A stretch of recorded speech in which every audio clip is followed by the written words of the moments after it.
Olly Barratt in London for the very latest. Olly, some extraordinary speeches there.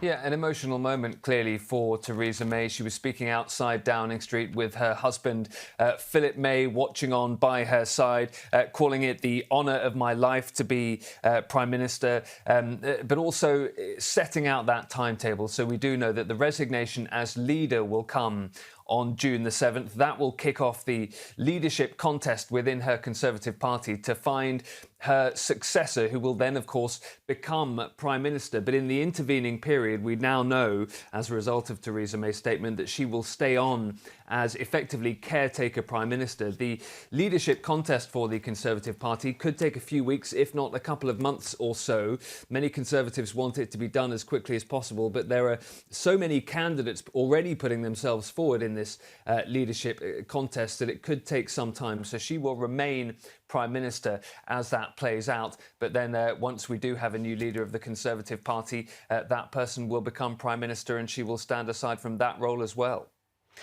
Olly, who can you share with us, perhaps, who are some of the names, the top contenders that are coming forward, being put forward, rather, to replace Theresa May? Yeah, it's almost a question of who's not running at this point to replace her. There are all sorts of people lining up for potential leadership bids. The current Home Secretary, Sajid Javid, for example, is considered to be a contender. We may see the Foreign Secretary, Jeremy Hunt, put his hat in the ring. Dominic Raab, the former Brexit Secretary, is certainly going to be running in this race as well. But the front runner, I think we have to say at this point, is Boris Johnson, the former Foreign Secretary, the former Mayor of London. And one of the reasons that he is considered to be a very strong candidate and a very likely contender to take on this role is that he is, of course, a prominent Brexiteer. He was very important in the Brexit referendum campaign, and the final decision on who becomes the Conservative leader, once the party has whittled down the candidates to a final two, will be made by the membership of the party, the grassroots Conservatives. And Boris Johnson's numbers, polling numbers with those grassroots Conservatives,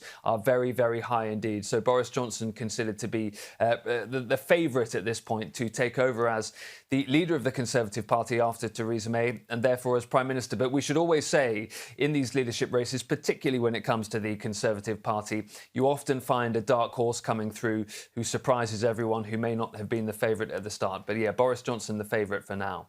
We will see, indeed, Olly Barratt updating us there following what looked like a very emotional speech from the Prime Minister of Britain, Theresa May, announcing that she will be stepping down on June the 7th. Thank you.